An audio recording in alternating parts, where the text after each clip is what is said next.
The settlers gathering at the Fairbanks trading post in November 1896 couldn't stop talking about the crazy Russian who was deliberately freezing water in his window frames. They'd seen him hauling buckets of water to his cabin, pouring it into wooden frames he'd built where windows should be, and letting it freeze solid, creating windows made of ice, intentionally. In Alaska, where staying warm meant the difference between life and death, this man was putting ice in his walls. "He's building cold into his cabin," one trapper said, shaking his head. "That's the most backwards thing I've ever seen." "Russians don't understand cold properly," another commented. "They think they do because they're from Siberia, but clearly this one's lost his mind." By February 1897, Dmitry Volkov's cabin with its ice windows maintained an interior temperature of 64 degrees when exterior temperatures hit 48 below zero. Every other cabin in the Fairbanks area struggled to reach 40 degrees despite burning 3 times the firewood. The glass windows that everyone considered essential for proper construction were bleeding heat at catastrophic rates. Dmitry's ice windows, which everyone had called insane, were insulating better than any material available on the Alaskan frontier. The settlers stopped laughing when they understood why. Ice, when properly engineered into a multi-layer system, created an insulation barrier that glass could never match. And the Russian who seemed crazy had brought knowledge from the coldest inhabited places on Earth, where people had learned through centuries of survival that sometimes you fight cold with cold, fighting it not by keeping it out entirely,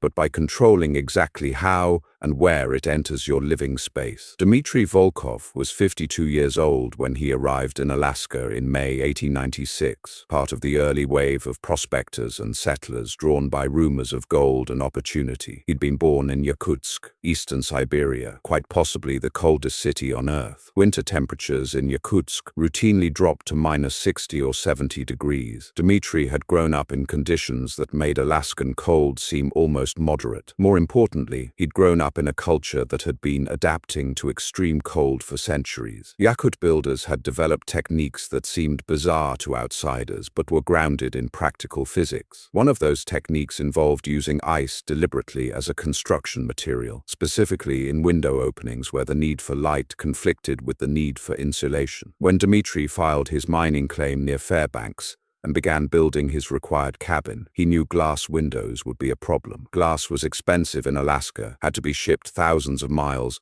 and broke easily. But more fundamentally, glass was a terrible insulator. A single pane of glass transferred heat 30 to 40 times faster than a well-insulated wall. In extreme cold, a glass window created a massive heat leak that no amount of fire could compensate for. The American and European settlers around Fairbanks didn't fully understand this problem. They knew windows made cabins cold, but they considered that an unavoidable trade-off for having light and visibility. You either had windows and accepted the heat loss, or you had no windows and lived in darkness. Those seemed like the only options. Dmitry knew there was a third option, one that seemed insane to people who'd never lived in Yakutsk. You built windows from ice, not just any ice, and not simply frozen water in a frame. Properly engineered ice windows involved multiple layers, controlled freezing techniques, and understanding the difference between clear ice and cloudy ice, between solid ice and ice with trapped air, between ice that conducted heat and ice that insulated. When he tried to explain this to his neighbors, they thought he'd lost his mind. Dmitry's cabin was standard size, 16 by 20 feet, built with spruce logs that were abundant near Fairbanks. The walls, roof, and fireplace were conventional frontier construction. The windows were where everything changed. Most cabins had 1 or 2 small windows, typically 12 by 16 inches, fitted with glass panes if the builder could afford them, or covered with oiled paper or animal membrane if not. These windows provided light but at enormous thermal cost. Dmitry planned 4 windows, larger than standard, each measuring 20 by 30 inches. When he told his neighbors this, they were incredulous. "4 windows that size will freeze you to death," a settler named Robert Thompson said. "You'll never keep that cabin warm." "I will keep very warm," Dmitry replied in his accented English.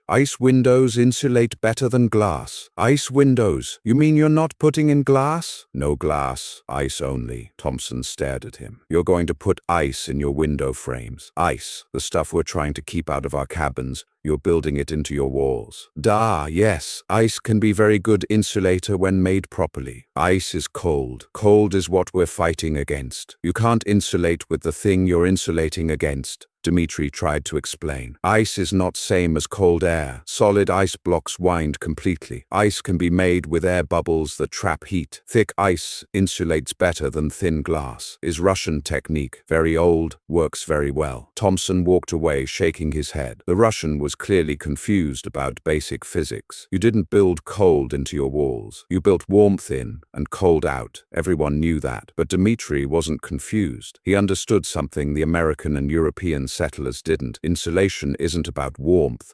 It's about resistance to heat transfer. Materials that slow down the movement of heat are good insulators, whether those materials feel warm or cold to the touch. Glass felt smooth and seemed modern, but it was a poor insulator. Ice, when properly prepared, could create a barrier with far better insulating properties than glass of similar thickness. The key was in how you made the ice and how you layered it. Dmitri built his window frames before winter arrived, and the frames themselves revealed his intention. Most window frames were simple, 4 pieces of wood forming a rectangle with a lip to hold the glass pane. Dmitri's frames were complex with multiple chambers. Each frame was actually 3 frames nested together, separated by air gaps. The outer frame fit into the cabin wall opening. 2 inches inside, that was a middle frame. 2 more inches inside, that was the inner frame. Each frame had its own lip designed to hold a layer of ice. The total depth of the frame structure was 5 inches, creating space for 3 separate layers of ice with air gaps between them. His neighbors who saw this construction were baffled. Why 3 frames? Thompson asked. For 3 ice layers, Dmitri explained. 3 layers with air between give best insulation.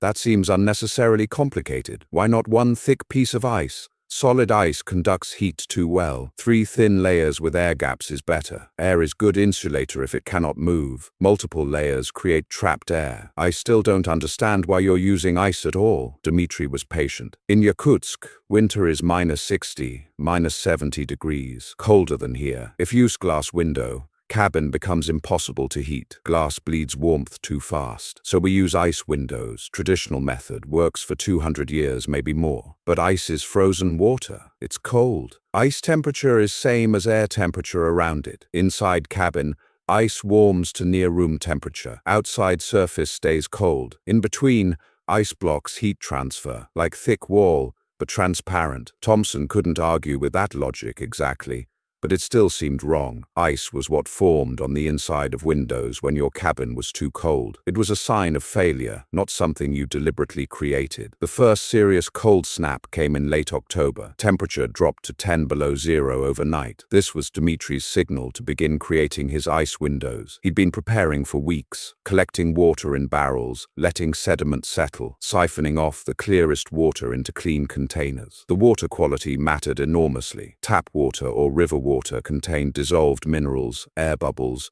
and particles that made cloudy ice when frozen. Cloudy ice scattered light and reduced visibility. For ice windows, Dmitri needed ice that was as clear as possible, clear ice that would admit light while providing insulation. His technique for creating clear ice came from Yakutsk tradition. He poured water into shallow pans, no more than an inch deep, and placed them outside to freeze. Shallow water froze quickly and tended to freeze clearer than deep water because dissolved air had less distance to escape from before the surface sealed. He let each pan freeze completely, producing a thin sheet of clear ice about 3/4 of an inch thick. But here was the innovation that made his system work. He didn't use just clear ice. He alternated layers of clear ice with layers of white ice, ice that was deliberately made cloudy by freezing water that had been aerated, whisked to incorporate tiny air bubbles throughout. The white ice was critical. Clear ice had good insulating properties, better than glass, but white ice was even better. The trapped air bubbles in white ice disrupted heat transfer pathways, forcing heat to travel through multiple interfaces between ice and air. Each interface created resistance. The more interfaces, the better the insulation. Dmitri's layering system was clear ice on the outside, facing exterior cold, white ice in the middle position,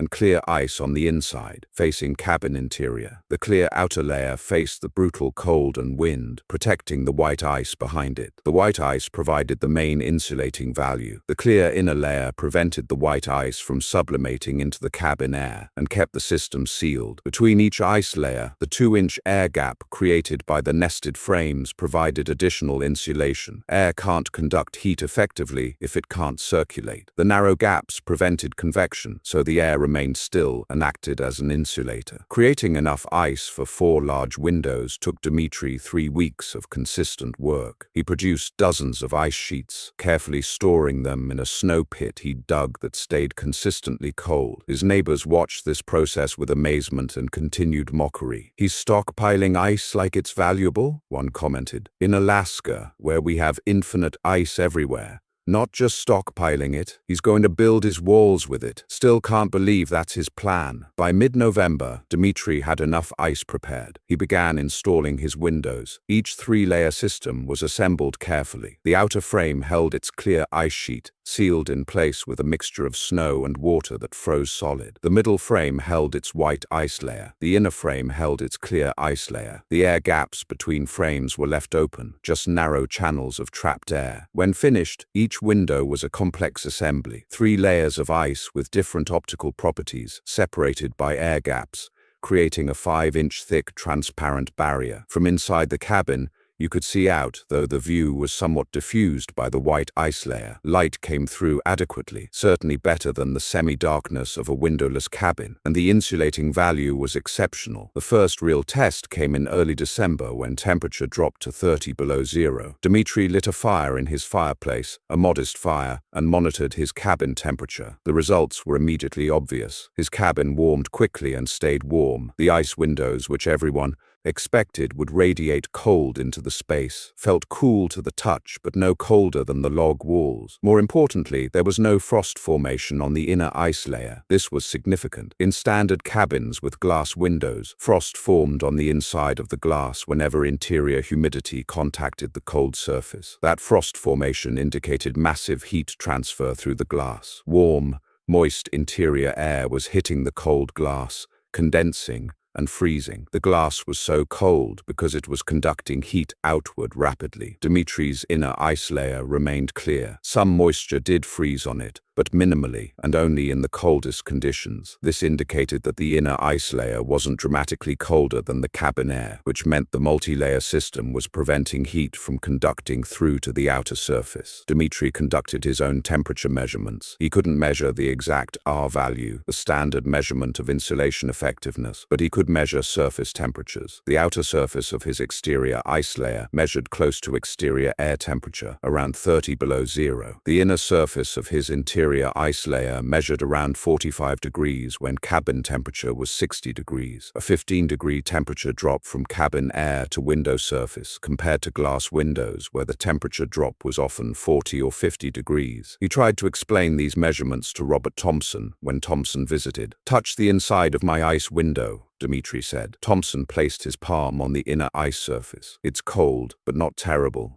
Now touch glass window in your cabin later. Compare." Thompson did that comparison. His glass window's inner surface was shockingly cold, so cold it hurt to touch for more than a second. The temperature differential was obvious even without instruments. "I don't understand how this is possible," Thompson admitted. "Ice should be colder than glass, but your ice window feels warmer than my glass window. Because ice is thicker, has layers, has trapped air. Glass is thin, single layer, no air gaps. Heat goes through glass very fast. Through my ice system, heat goes slow. But ice itself is cold. Ice temperature is whatever temperature around it. My inner ice layer is warmed by cabin air. My outer ice layer is cooled by outside air. In between, the layers resist heat flow. Is same principle as thick wall, just made from different material." Thompson was beginning to understand, but it still seemed counterintuitive. "Why doesn't everyone in cold places use ice windows then? In Russia, in very cold areas, some do. Is old technique, but requires work to maintain, and people forget old knowledge. Also, in places where winter is not so cold,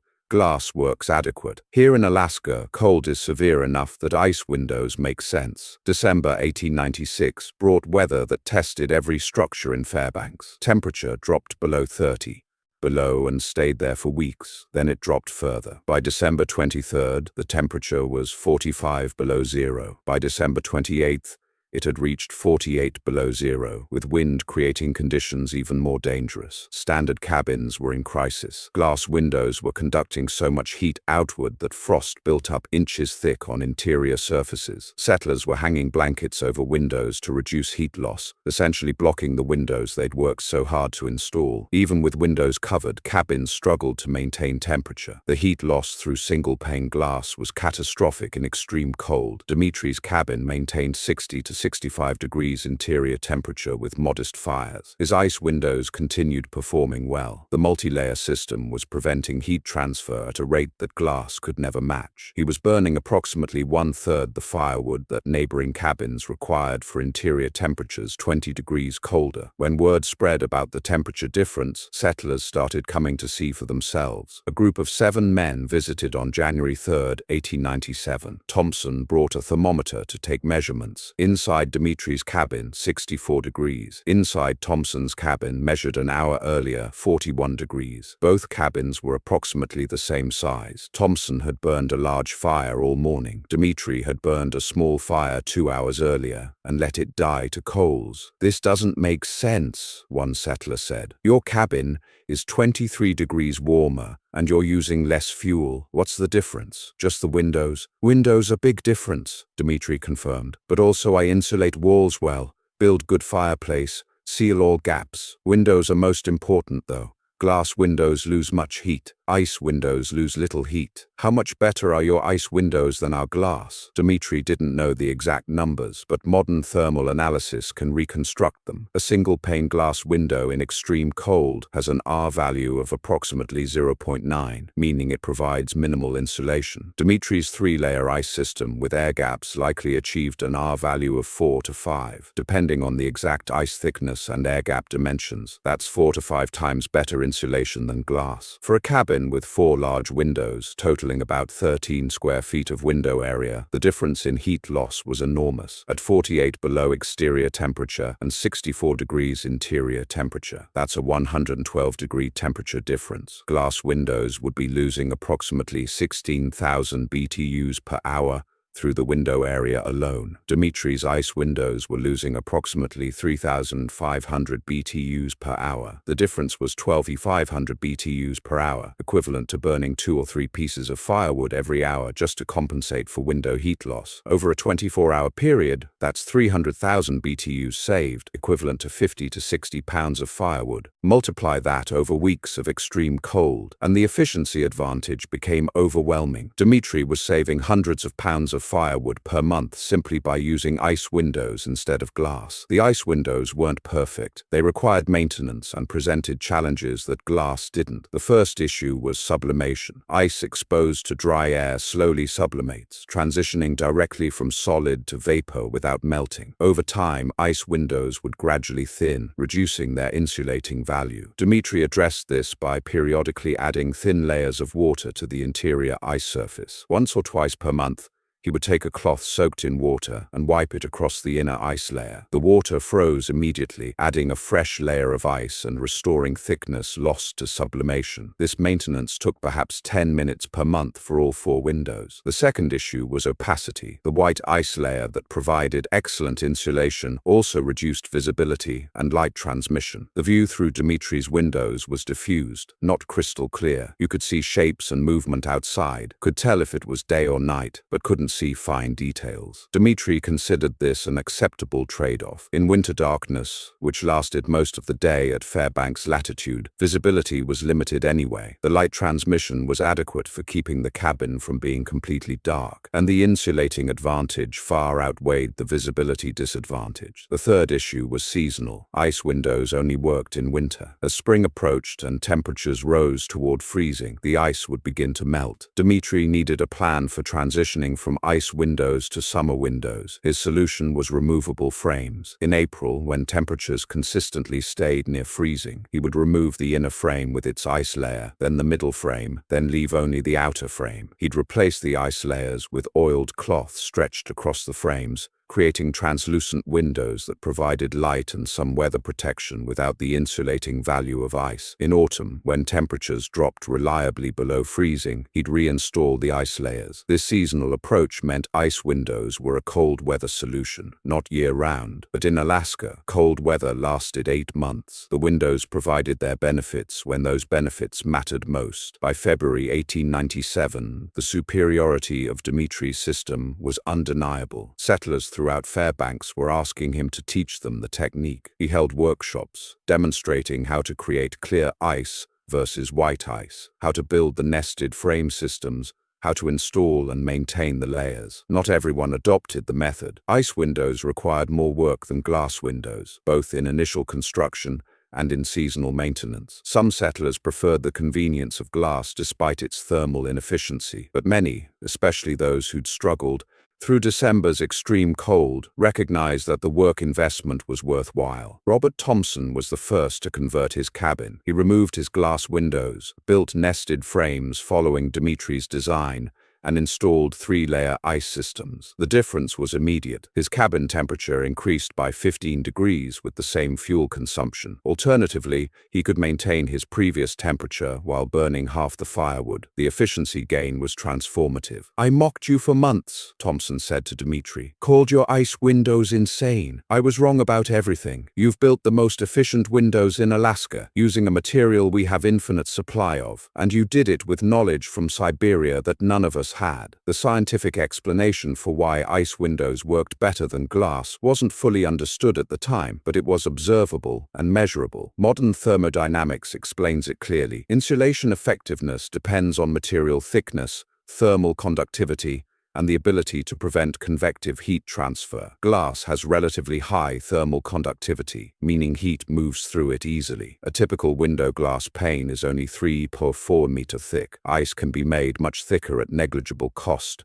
since the material is free. Dimitri's ice layers totaled about 2 inches of actual ice, 6 to 8 times thicker than glass, plus the air gaps, which had their own insulating value. Additionally, the white ice layer with trapped air bubbles had lower thermal conductivity than clear ice, which had lower conductivity than glass. The combination of greater thickness, lower conductivity, and trapped air gaps created a system that was 4 to 5 times more insulating than single-pane glass. Modern double-pane windows achieve better insulation than single-pane, specifically by creating an air gap between 2 glass layers. The same principle Dimitri used with his air gaps between ice layers. His system was essentially a triple-pane window, but made from ice instead of glass, and with better total thickness than glass windows could practically achieve. As spring arrived in April 1897, Dimitri demonstrated the seasonal transition process. He removed his ice layers methodically, replacing them with oiled cloth for summer. The cabin lost its exceptional insulation but gained better visibility and remained adequately comfortable in the milder weather. Other settlers who'd adopted ice windows did the same. By May,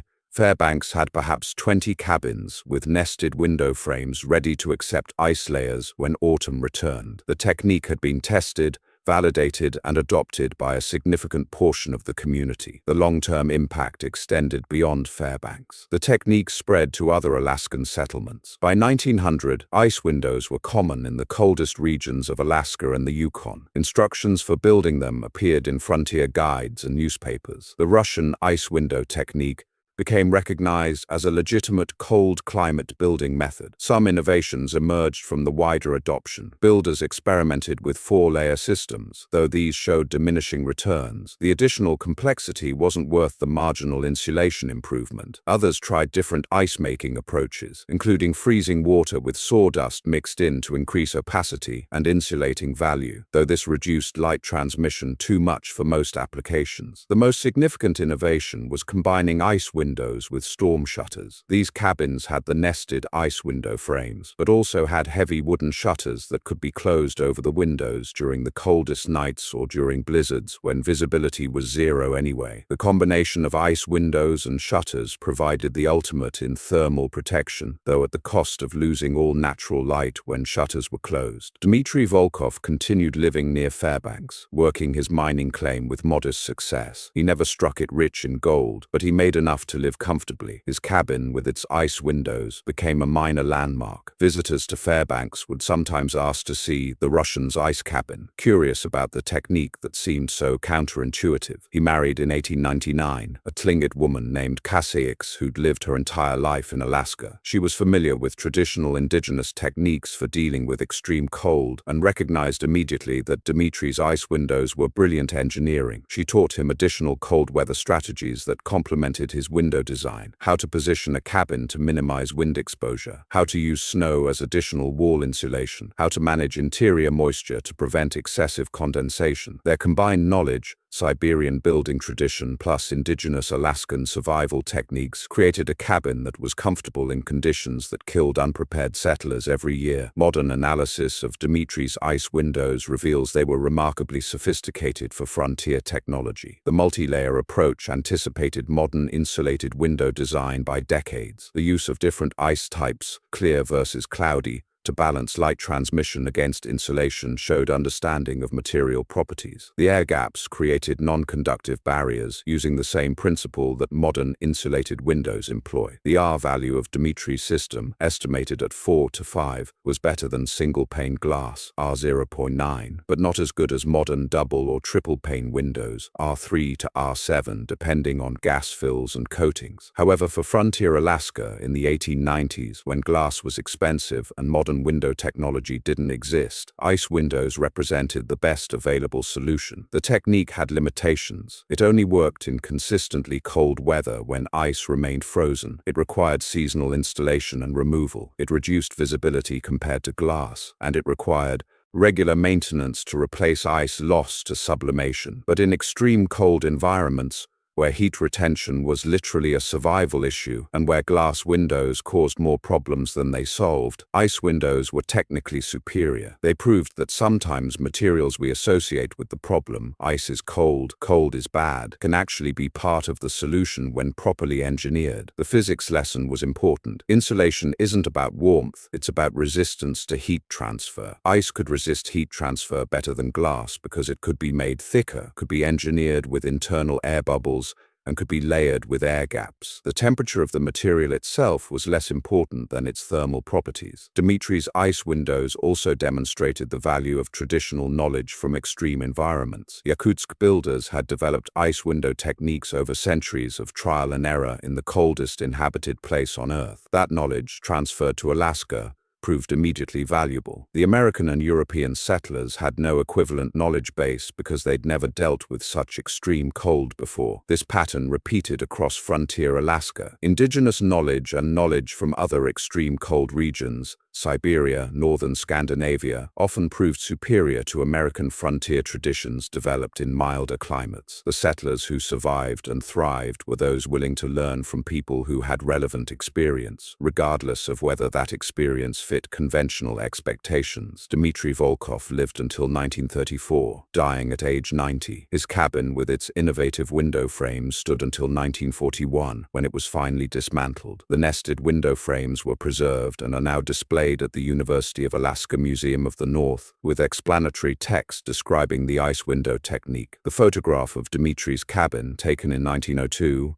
shows a modest structure that looks conventional from outside except for the unusual depth of the window frames. You can't see the ice layers in the photograph, but the documentation explains what made those windows special. The settlers who mocked Dmitri's ice windows eventually acknowledged they'd been wrong. Robert Thompson wrote in his 1920 memoir, "I called the Russians' ice windows the craziest thing I'd ever seen. I told everyone he was building cold into his walls. I was certain he'd freeze. Instead, his cabin was the warmest in Fairbanks that winter, and mine was nearly the coldest. I learned that winter that sometimes crazy-sounding ideas are just ideas you don't understand yet." Dmitri understood ice better than we understood glass, and his understanding saved everyone who listened to him while the rest of us froze and mocked him. 9 settlers died in the Fairbanks area during the winter of 1896-1897, most from cold-related causes in inadequate shelters. None died in cabins with ice windows. The correlation wasn't perfect. Cabin quality varied in many ways beyond just windows, but the ice window cabins consistently maintained higher temperatures with lower fuel consumption. In marginal survival situations, that advantage meant life instead of death. The final irony was that the material everyone mocked, ice deliberately built into window openings, was free, abundant, and renewable every winter. Glass had to be shipped thousands of miles at great expense. Ice could be made from snow melted in a bucket. The high-technology solution, glass, was inferior to the low-technology solution, ice, specifically because the low-technology solution was optimized for extreme conditions by centuries of human experience. Everyone thought Dmitry Volkov's ice windows were insane. They seemed to violate common sense. You don't build cold into your walls when you're fighting to stay warm, but common sense is often just the accumulated assumptions of people who haven't faced the full range of conditions. Dmitry had faced those conditions in Yakutsk. He knew what extreme cold meant. He knew glass windows were death traps in -60 weather. He knew ice, properly used, could insulate better than any material available on the frontier. His ice windows kept his cabin at 64 degrees, while neighbors froze at 40 degrees. They did it using a material everyone had, cost nothing but labor to produce, and worked on principles that were scientifically sound, even if they seemed counterintuitive. The settlers learned their lessons slowly, through frozen fingers and depleted firewood stocks, and finally through observation that couldn't be denied. The Russians' cabin was warm, theirs were cold, and the difference was those insane ice windows that turned out to be brilliant engineering. Sometimes the craziest thing you've ever seen is just the thing nobody's explained to you yet. And sometimes the person everyone calls insane is the only one who truly understands the problem.